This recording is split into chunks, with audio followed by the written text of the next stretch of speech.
Bismillahirrahmanirrahim.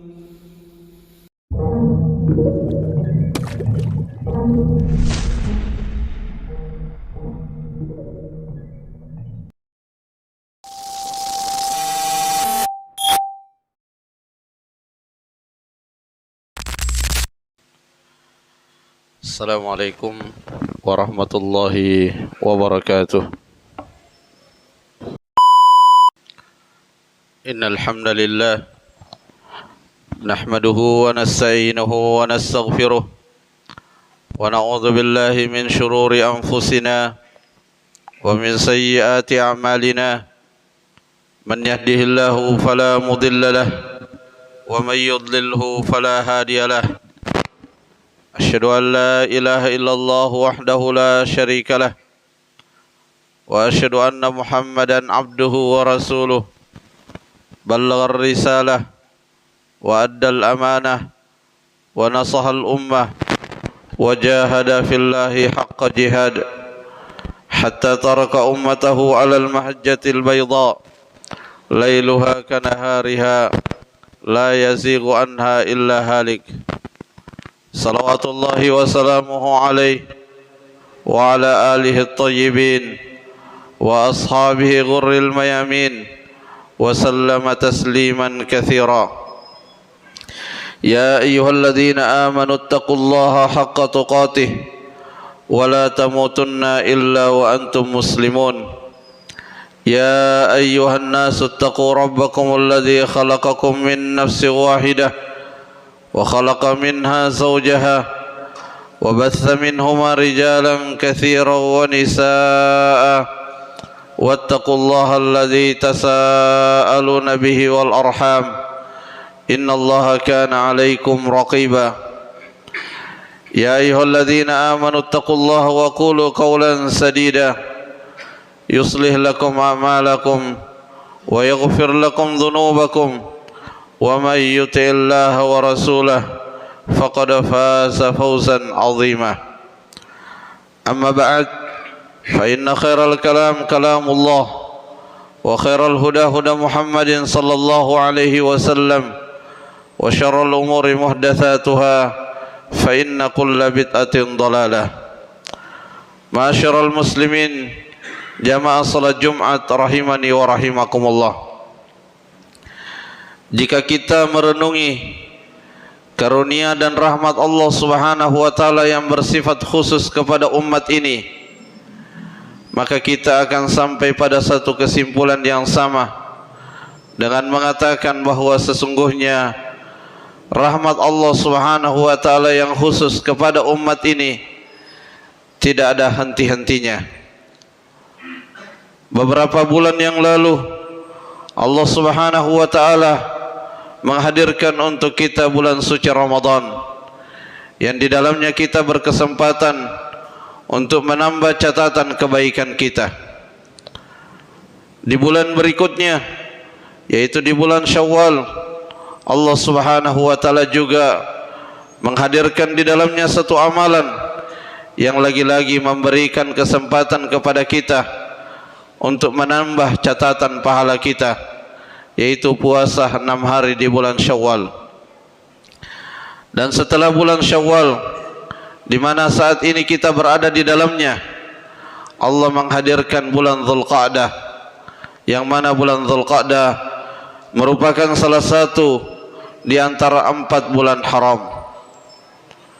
Dan bulan haram adalah salah satu waktu di mana Allah Subhanahu wa taala kembali memberikan kepada kita kesempatan untuk menambah catatan pahala kita. Abdullah bin Abbas radhiyallahu anhuma ketika menjelaskan tentang bulan haram, beliau mengatakan bahwa dinamakan bulan haram karena bulan tersebut memiliki kemuliaan, dan bentuk kemuliaannya adalah ketika kita melakukan kebaikan di dalamnya, maka bobot daripada kebaikan kita itu lebih berat dibandingkan kita melakukannya di luar daripada bulan-bulan haram.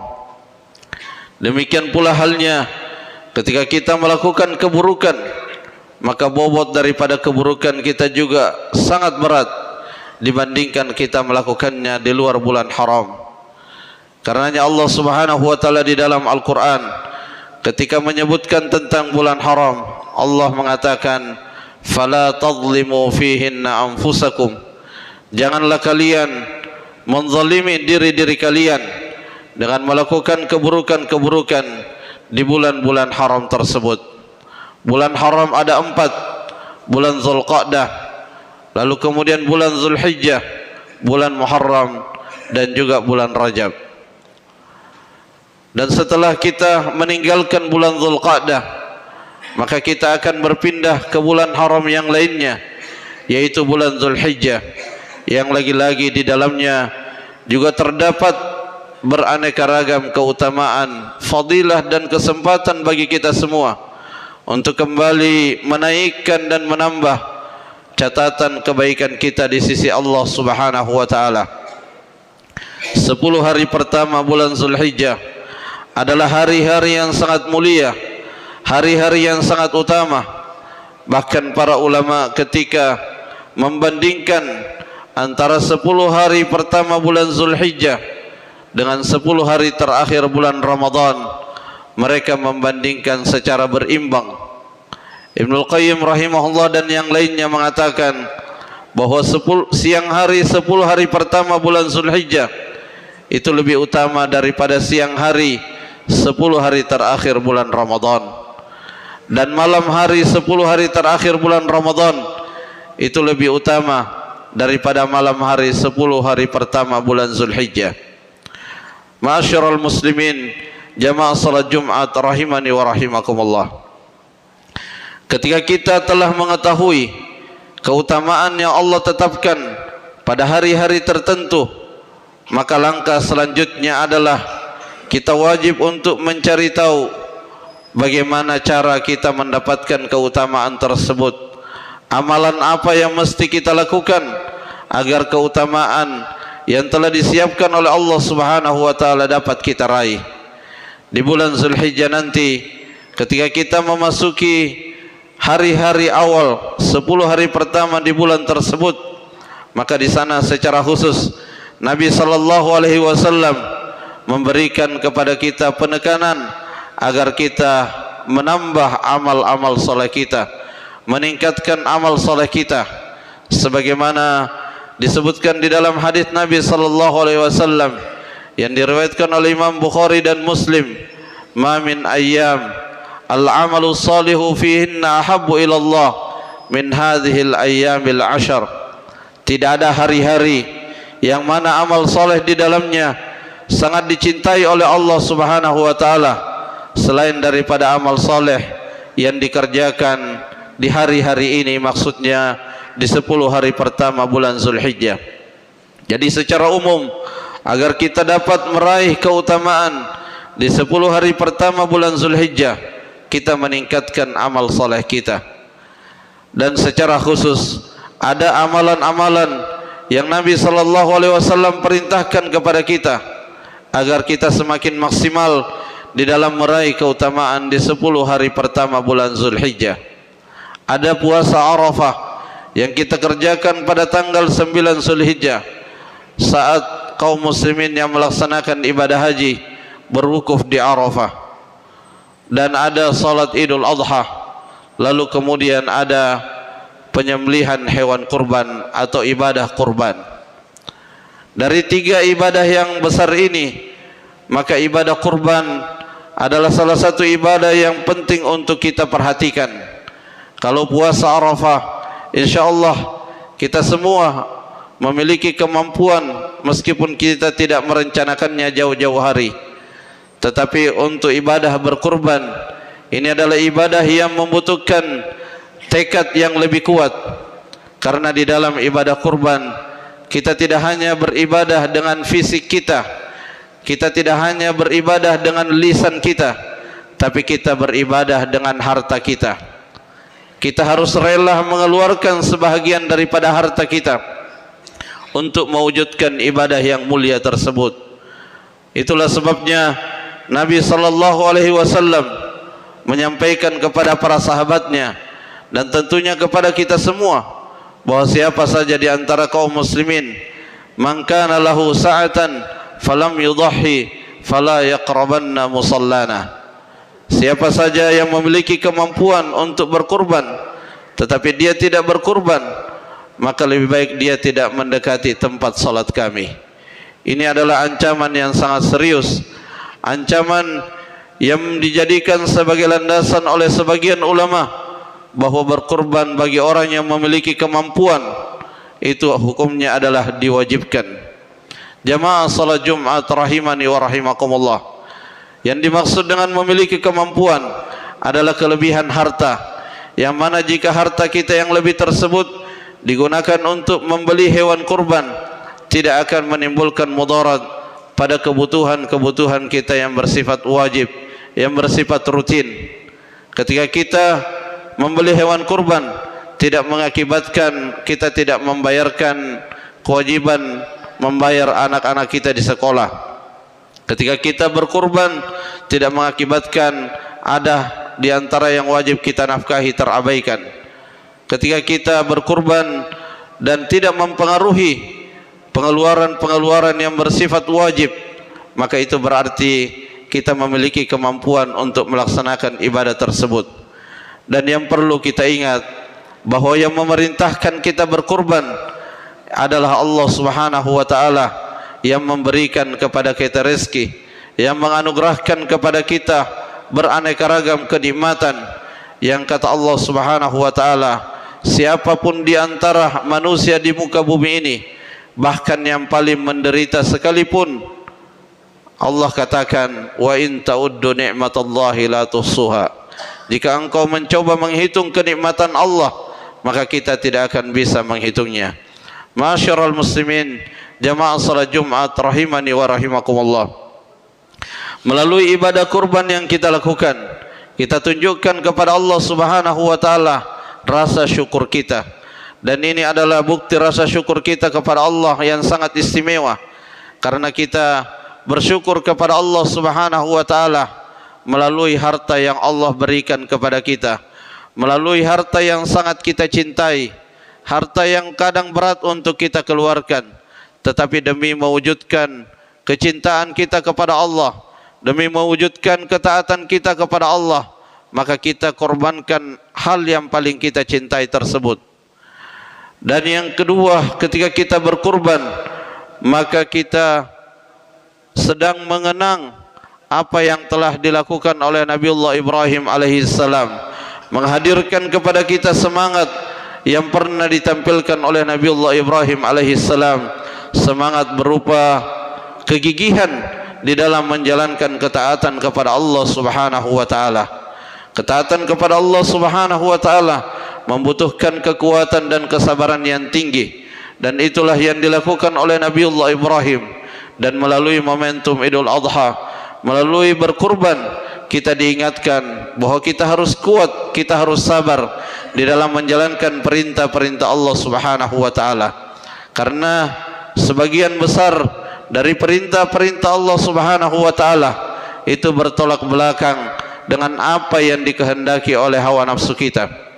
Sehingga setiap kali kita berusaha untuk melakukan suatu perintah Allah Subhanahu wa taala, seringkali ada ajakan, ada tarikan-tarikan agar kita tidak melaksanakannya.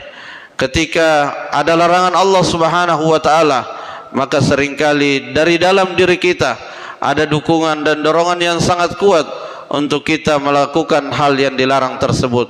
Disinilah pentingnya kesabaran, dan salah satu yang menginspirasi kita untuk sabar di dalam melakukan ketaatan kepada Allah Subhanahu wa taala, kisah yang telah ditampilkan oleh Nabiullah Ibrahim alaihissalam.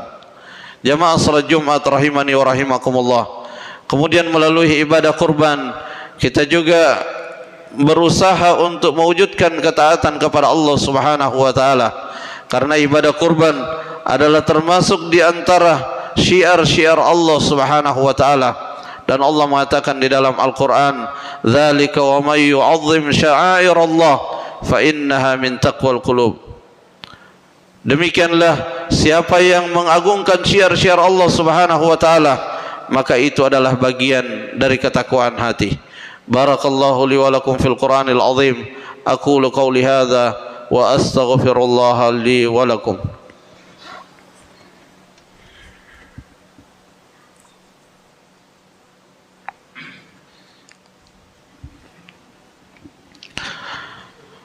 Alhamdulillahi ala ihsanih wa syukra lahu ala taufiqihi wa amtinanih. Asyhadu an la ilaha illallah wahdahu la syarika lah wa asyhadu anna Muhammadan abduhu wa rasuluh. Amma ba'd. Masyiral muslimin, jamaah salat Jumat rahimani wa rahimakumullah.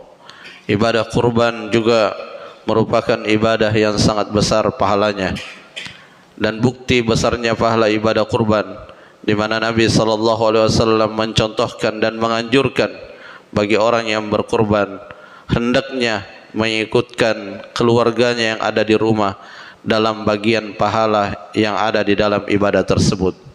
Tidak ada ibadah yang kita lakukan di mana kita diperkenankan untuk mengikutkan orang lain dalam hal pahalanya.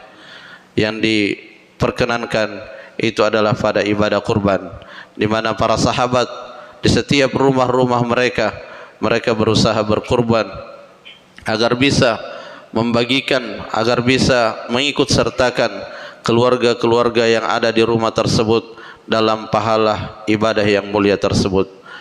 Allahumma salli ala Muhammad wa ala ali Muhammad kama sallaita ala Ibrahim wa ala ali Ibrahim, wa barik ala Muhammad wa ala ali Muhammad kama barakta ala Ibrahim wa ala ali Ibrahim fil alamin innaka Hamidum Majid.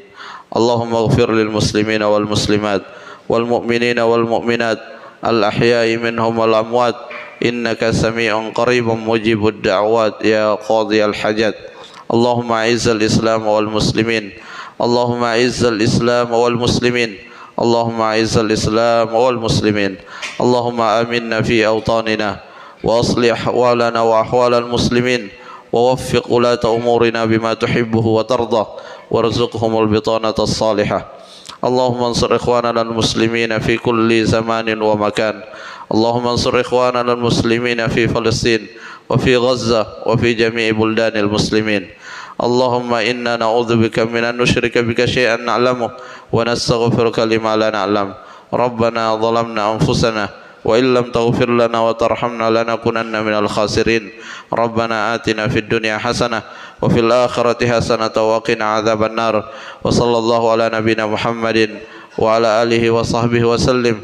Subhana rabbika rabbil izzati amma yasifun wa salamun alal mursalin walhamdulillahi rabbil alamin. Assalam.